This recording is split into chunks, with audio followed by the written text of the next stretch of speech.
I told you guys like 2-3 days ago that you got to be buckled up and ready, because there is about to be a flood, a variable ocean of extraction shooters hitting the market, because for whatever reason, every big streamer, every studio seems to think they're the future. And it looks like this is just the start, okay? This is just the beginning, because there's been a cancellation of an extraction shooter. There's actually been a handful of extraction shooters that seem to be coming down the slope? I don't know. I don't ski, even though I live in Colorado.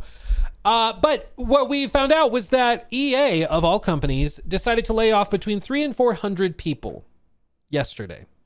This is reporting done by Jason Schreier with Bloomberg, where he came forward and said they are cutting between 300 and 400 jobs. This is split in a couple of different ways. Roughly 100 of them were at Respawn specifically. Some of the other people worked in like marketing, worked in distribution, worked all over the place. But these 100 people at Respawn were specifically working on a project called R7. And this R7 project was an extraction shooter set in the Titanfall universe, according to people familiar with its development. It was not close to being released. In a post on social media, Respawn said it, quote, made the decision to step away from 2 early stage incubation projects and make some targeted team adjustments. The other project referenced in the statement was canceled earlier this year. Effectively, what they're doing is they are canceling those early projects and they are doubling down on Apex and the Star Wars Jedi series. So one of the things that's been said recently by Andrew Wilson, the CEO of EA, is that they are planning to do an overhaul to Apex, basically an Apex Legends 2.0, which it frankly needs, and that they plan on, of course, continuing the Jedi Survivor series, which has done quite well. And so they've made the decision to walk away from these projects because they didn't think that the potential payoff was likely enough or going to be high enough to justify the risk, compared to putting those resources into something else like Apex or Jedi Survivor, which frankly, fair enough. Like the reality of the situation is every studio and their grandma is going to be pumping out extraction shooters over the next 2 to 3 years. That's where it is. And I cannot stress this enough. There are going to be so many, you will become quite sick of them, I am sure. It's for whatever reason, what a lot of these companies think is going to be the next big thing. And maybe it is. I personally don't see it. But when we were at that Bungie studio tour thing, trying Marathon early, it surprised me that every one of the big streamers, we're talking streamers with like 2, 3, 4 million followers, okay? Like big streamers. Every single one of them at lunch were like, yeah, no, I really think extraction shooters are the next big thing. Battle Royale, on the way out, I think the next big thing is extraction. And all the Bungie guys were like, yep, nope, totally agree. And if that's such a like no duh for them, if for them that's such a locked in, assumed reality, I think it's going to be assumed by everybody else. I think everybody, all these other studios are probably thinking the same thing. Because guess what? They're hiring the same massive streamers and like talking about all that the same way. They're all doing it. Just Fiefs says on Twitch, I think the problem with most of the extraction shooters coming out is that they all look too fast-paced and don't realize Tarkov was successful because of the slow burn and the intensity and hardcore feeling of the gameplay. I agree that that's why Tarkov was successful, but here's the bit. Here's the piece, okay? Here's the thing. These companies think that there's a market for a casual extraction shooter on console. That's why PlayStation's interested. That's why EA was interested until they just canceled this. It's why I'm sure Ubisoft is probably working on 15 extraction shooters at the same time, because that's kind of how they do it. There's a belief that there is a market for console-based, more casual extraction shooters. Whether that's true or not, I don't know. I don't have the data that they're looking at that makes them believe that. But basically, like, you remember how when Destiny came out, and it's like, yeah, it's a first-person shooter that mixes in some of these inspirations from like MMOs and these big, like, always online, living, breathing live service games. And at the time, a lot of people were like, this is stupid, this will never work. And then it kind of created its own genre. Now, a lot of these companies think that there's a place to create a new genre around a more casual extraction shooter that's living and breathing that will appeal to console gamers, where Tarkov is pretty much exclusively PC players. Hunt, like same. I think Hunt is on console and stuff, but you know, the vast majority of players are playing on PC. And that I think they believe there is a market there that has not been tapped into. And a lot of those players don't even realize that they want that yet, which I think is the big thing, is that a lot of these companies think PC gamers didn't realize they wanted Tarkov until they had Tarkov. So if we say, oh, 5% of PC FPS players love Tarkov, if we can say 5% of console FPS players will love this extraction shooter, boom, we have $1 billion game. And that's what they're trying to do, is they're trying to tap into that with this Titanfall thing, it would have been, or with Marathon. Like pretty clearly Marathon is aimed to be a little bit more of a casual, more approachable extraction shooter compared to something like a Tarkov, which you need like a PhD in order to tackle. But I do think that that's where the balancing comes in, because does the like a faster paced extraction shooter that's more approachable and casual, does that appeal to Tarkov players? I don't think so. So you're not going to get them coming over to play it. And who else is going to come over? Like Battle Royale players? They're hoping, but that's not a given. So they kind of are developing a game hoping that the players will come, hoping that the audience will form itself around that. And that's a huge, huge risk. Because it might be that there's an audience there that didn't even know they wanted this. You remember back in the day, the clips of like the Microsoft CEOs talking about the iPhone with the touchscreen? Yeah. Ballmer. The iPhone and the Zune, if I may. The Zune was getting some traction, then Steve Jobs goes to Macworld and he pulls out this iPhone. What was your first reaction when you saw that? $500 fully subsidized with a plan? I said, that is the most expensive phone in the world, and it doesn't appeal to business customers because it doesn't have a keyboard, which makes it not a very good email machine. So because the iPhone didn't have a keyboard, the CEO of Microsoft was like, this thing's not going to do well. It doesn't appeal to businessmen. It doesn't have a keyboard. And now every phone, I'm guessing every one of your phones out there, has just a display, a sheet of glass.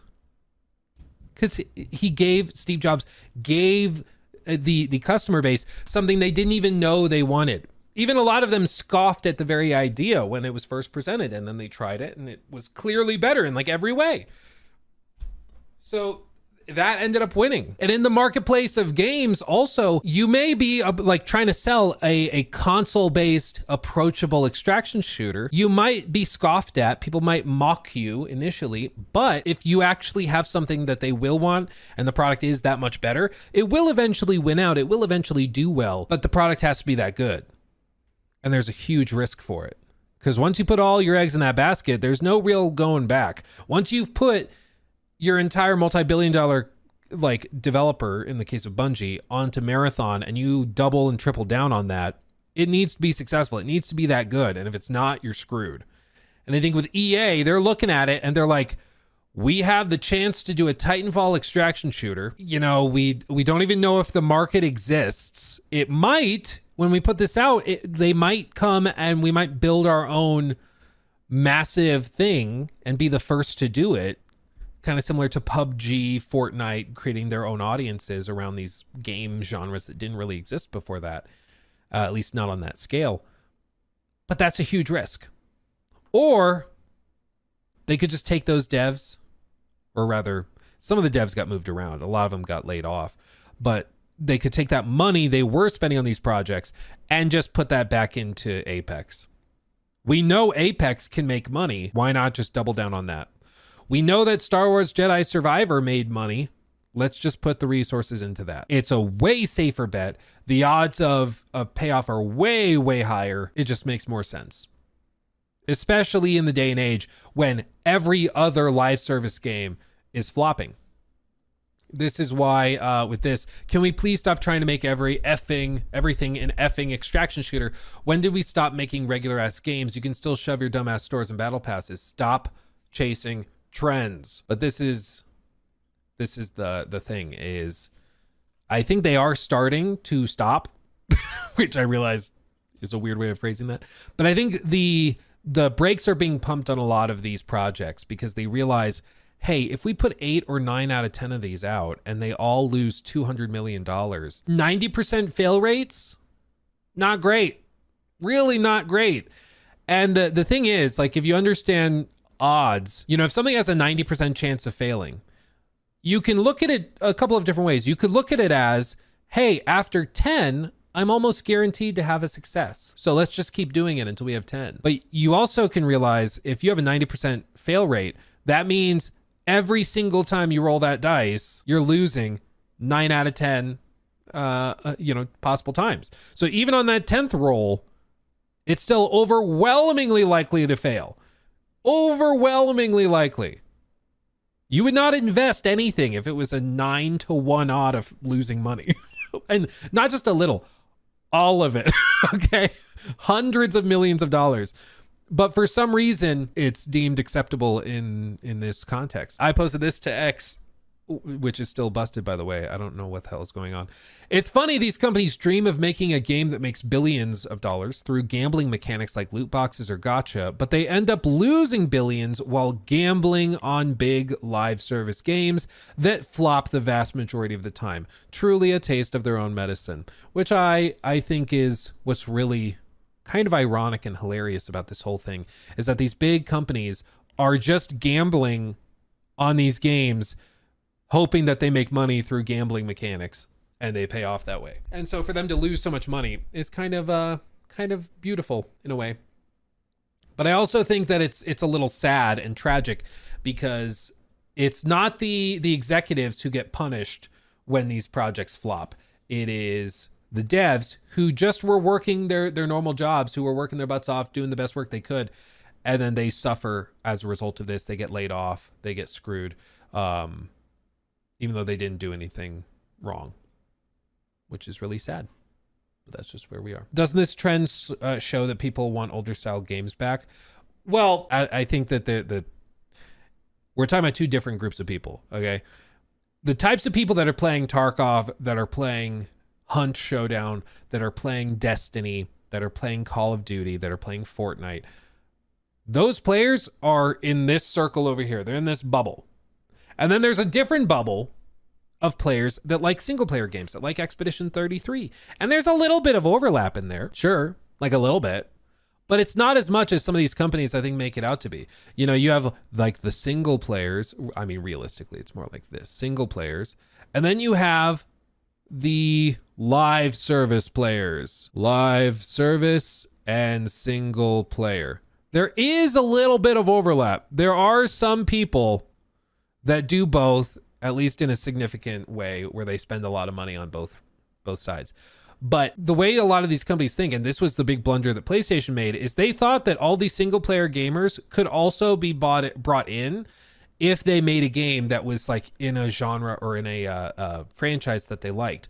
Oh, you play The Last of Us Part 2. You liked that game. Okay, what if we make them release a live service game and you get an always online live service Extraction Last of Us game instead of like The Last of Us Part 3 or The Heretic Prophet or whatever.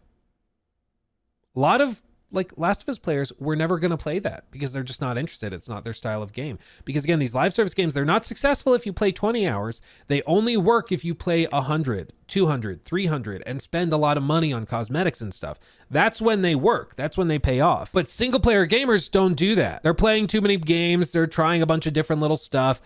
They're different groups of people. So like the people that wanted Titanfall 3, I don't think we're magically going to pour a ton of money into the Titanfall extraction shooter because it's not the game they wanted. It's not the game they were interested in. It shares a similar coat of paint, but they're different. They're just different. And this is why the potential of like a console-based extraction shooter could be really profound, because that is a new audience and they could find a new group of players that previously was not tapped into. But often a lot of these games are fighting over the same number of players. They're fighting over the same 10, 20 million players. And those 10, 20 million players already have their favorite live service game that they've poured hundreds of hours into, thousands of hours into, that they've put a lot of potentially money into cosmetics, into specific stuff. Like if you grinded out a bunch of ranked seasons in Apex and you got the heirloom shards and you got these really cool custom animated things and whatever knives or whatever it is. I don't remember the name of the weapon that like Revenant uses. But anyway, scythe maybe. Anyway, if you've grinded out hundreds of hours and you've spent tons of money on that game, it's way harder to pull you away from that to go try a new battle royale that's similar to Apex that Ubisoft just made. Unless Apex is like really, really blowing it, which they seem passionate about, you know, trying to get there. But still, it's very tough to pull players away from the live service games that they've poured a ton of time and money into. But again, it goes back to the idea of gambling for these big companies, is that they look at it and they say, if there's just a 1 in 10 chance that we get another Apex, that pays for 30 flops. And that's why they keep rolling the dice. But eventually the money just runs out. Yes, technically, if you have like a 10% chance of winning a jackpot, if you go into Vegas or, you know, you're rolling on the craps table or playing roulette and you bet it all on red or whatever. If you had a 10% win rate, eventually, if you keep putting money down, you will eventually win. And if the jackpot is big enough, yeah, you will end up ahead. The problem is some of these companies, they're running out of money before they win. And at some point, you have to pause and go, at what point am I just doubling down and like falling victim to the sunk cost fallacy? Where I'm like, well, I've already tried 15 flops. I got to keep trying it again. And like at some point, you've got to just accept, okay, we got to go for something safer, something that makes more sense. You know, it's really unfortunate that so many people who I'm sure are incredibly talented lost their jobs because they didn't do anything wrong. They were just working on a game that they were asked to work on. And then EA just now realizes, hey, our extraction shooter, we saw people weren't that amazed with Bungie and their marathon shooter. And maybe their marathon or maybe their extraction shooter with Titanfall was going to play fairly similarly to Marathon or to Tarkov or Hunt or whatever. And they're like, if the reaction is not overwhelmingly positive for Marathon, it's not going to be overwhelmingly positive for ours. Let's not risk it. Let's just move on. Like, you just never know. Realistically, these decisions were made well before Marathon was even revealed recently in whatever that was, really early April. But still, I think that all of this is building into the broader narrative. These companies are realizing that gamers are much pickier when it comes to live service games than they used to be with single player games, where they would try something that was 8 out of 10. But nowadays, if you're launching a live service game, it basically needs to play like a 10 out of 10. Otherwise, they're not going to put the time into it. And that's way harder to achieve unless you're just pouring billions into something like GTA Online or you know, hundreds of millions into something like Marvel Rivals. So it goes to show how much they believe in their product. Well, and Scar, this is also the other thing. People will say, like, I'm so bummed that they canceled The Last of Us Online, you know, The Last of Us Factions. I'm so bummed that they canceled this Titanfall project. I'm so bummed that they canceled this or that. And like, there are plenty of occasions where like with single player games, they cancel something that might have had a lot of potential just for various reasons. But there's also an element to it with like live service. You've seen how much crap they're willing to pump out on the live service side of things. Even when it's not ready, even when it's not fun, it's really not ready for showtime. And they'll still shove it out the door hoping that it gets lucky and makes some money. We've seen how many times these big publishers have done that. And so if they're willing to cancel something, it should really tell you how bad it probably was. Like how overwhelmingly negative the feedback was. I forget which one it was, but there was a project that did a bunch of play testing, and it was like a smaller, I think AA size live service game, or at least it was going to be. And they gave it to a bunch of like play testers, streamers, YouTubers and stuff to get feedback on it. And the feedback was so overwhelmingly negative that they ended up canceling it like a handful of weeks later. They're like, okay, everyone hates this. We need to move on. And it sucks when that type of thing happens, but I don't know if that one was ever announced or revealed, so I'm not gonna risk it and say, but yeah, there's been occasions where like they've done playtests and it's so bad that they just cancel the whole project because everyone's like, this is terrible. Stop it. Get some help. Stop it. EA laying off a lot of people, and they've canceled the Titanfall extraction shooter. They're moving on to just focus on Apex and Jedi Survivor with Respawn, and then the other jobs that were lost were throughout the rest of the company. Some people were moved around, but this follows other layoffs. Recently, they laid off a bunch of people over at BioWare, for example. They pretty much cut almost every single person that worked on Dragon Age the Veilguard, specifically the story. I remember we looked at it in a bunch, like we pulled up all of the, I think it was Blue Sky profiles of all of the writers that worked on Dragon Age the Veilguard, and like every single one of them was no longer with the company, which to me actually is kind of like, okay, I'm now Mass Effect, I'm listening. You know, because it's a sign, okay, they listened to the feedback. Because the one thing that was overwhelmingly clear, the consensus was the writing was bad, especially with the companion stuff and the side activities. And so if everybody agreed on that, and then EA actually acted on it and got those people out, and are bringing in different people to do Mass Effect, okay, I'm paying attention now, I'm interested. Consequences, what are those? Yeah, exactly. Yeah, and again, I don't even know how you would expect to keep your job if like this game that had amazing hype, maybe not amazing hype, but had a lot of interest at the very least, if it does really poorly with the broader gaming public, specifically because of the narrative, and everybody says the narrative is the problem, I don't know how you can argue that you should keep your job at that point. Like, results are results, you know, it just is what it is. But yeah, they've missed net bookings for their latest soccer game, EA Sports FC 25. The company also shrunk subsidiary BioWare following the release of Dragon Age Veilguard, which they said missed sales expectations by 50%. EA said it would cut about 5% of its workforce in February 2024 and roughly 6% in March of 2023. They're just scaling back. So, but it does mean they're just going to continue doubling down on the things they consider to be locked and loaded, most likely successes, things like the Jedi Survivor series and Apex. So just another day in the industry, I suppose. He took my thing. Red